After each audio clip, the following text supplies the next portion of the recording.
Hey guys, are you enjoying my nice blurry background? Probably not, because this is about as visually appealing as Boris Johnson in a French maid outfit.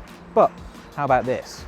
A bit better, right? Well, today we are going to discuss 5 tips for better bokeh, so you can get more blur than a Britpop karaoke night. Ready? Then let's go.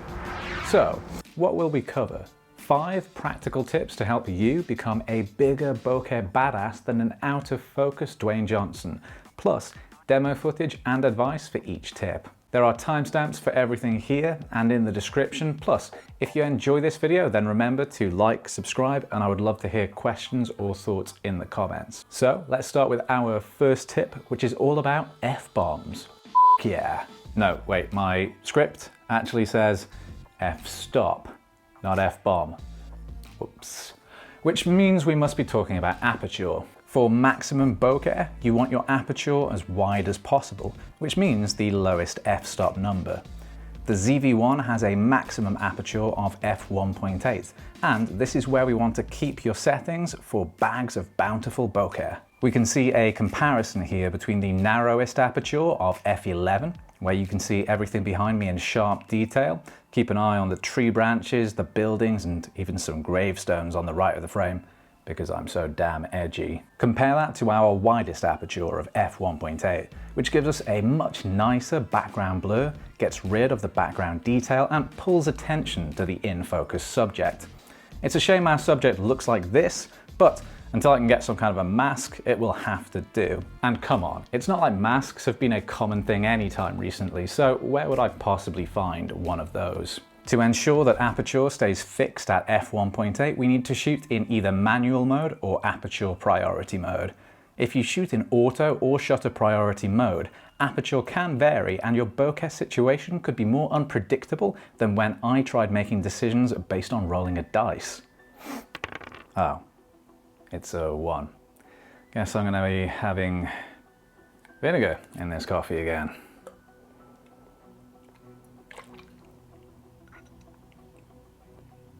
Really goes nicely with the milk.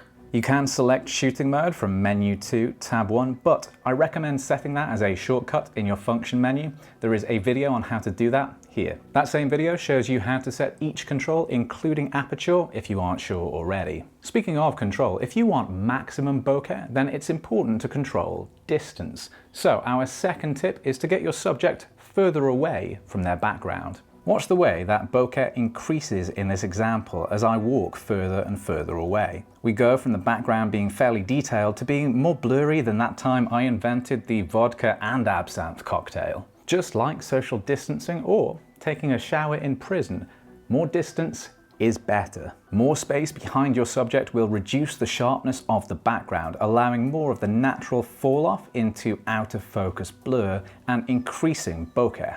Here we have the same subject shot at the same distance from 2 angles. First, with a background which is pretty close behind, and second, with a background extending much further back into space.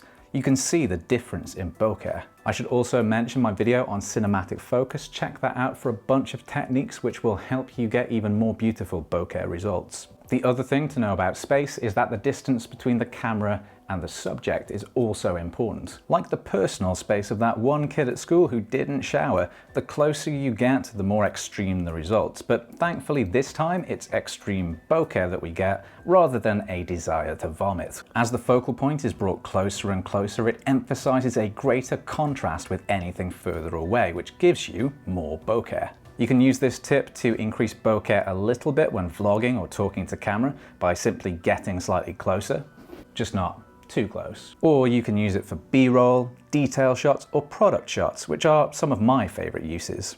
So take advantage of the super close focus ability of the ZV-1 and get closer to your subject than John Travolta got to Scientology. Your reward will be some beautiful bokeh rather than a questionable human rights record and the undying loyalty of Tom Cruise. I can see why either would be appealing. On a lighter note, our next tip is to include lights in your shot. You see what I did there? Lighter note, lights, I'll see myself out. Lights are probably the most noticeable element of bokeh. When out of focus, they form little bokeh balls, but unlike pokeballs, these have nothing to do with Nintendo and you don't have to worry about a kick in the Bulbasaur. In a studio setting, you can use things like fairy lights, practical lights, or candles to get a nice noticeable bokeh effect. You can see my badass cool guy fairy lights here, just don't be too intimidated, and maybe check out my video on other tips to get the best studio results with your ZV-1. Outside or in low light, any artificial lights, reflections on water or similar can look great for bokeh, like in our examples here. And if you want more tips on getting great low light results with your ZV-1, then I have a couple of videos you can check out.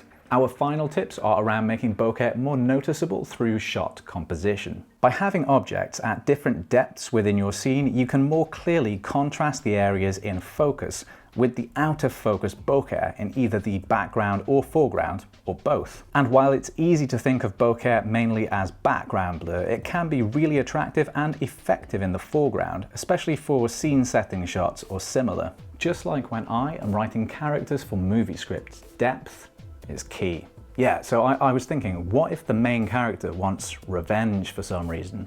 Exactly, I've never seen that in an action movie either. Do you think we could get Steven Seagal to play the main role? He's such an emotive performer with so much range. Our other tip to make your bokeh results more noticeable than Lady Gaga in a meat dress is to compress your image with zoom. When you zoom in, it makes the background larger relative to your subject, as you can see here. Our subject is a similar size in both examples, one from putting the camera nearby and the other from having the camera further away but being fully zoomed in. Our bokeh balls are much larger and more noticeable in the zoomed in image, especially in the top left, and unlike in Men's Health, these suddenly enlarged balls don't require a doctor to check them. You might say, "Hey Dave, if I zoom in, the maximum aperture becomes f2.8. How can that give you more bokeh?" To which I would say, I hope that isn't your real voice. And you'd be right. Zooming doesn't technically increase bokeh, but that background compression can make bokeh more prominent and can create a cool look which is definitely worth having in your arsenal. So, like a man putting a hat back on, let's recap. If you want more bokeh in your ZV-1 footage, then shoot at f1.8 aperture. Get lots of background distance behind your subject. Get your camera and focus point closer to your subject. Get lights in your shot for emphasis, and use depth of composition and zoom compression for different bokeh looks and characteristics. Which brings us to the end for today. Thank you so much for watching, especially making it all the way to the end. If you enjoyed the video, then like, subscribe, and I would love to hear thoughts or questions in the comments. And until next time, take it easy.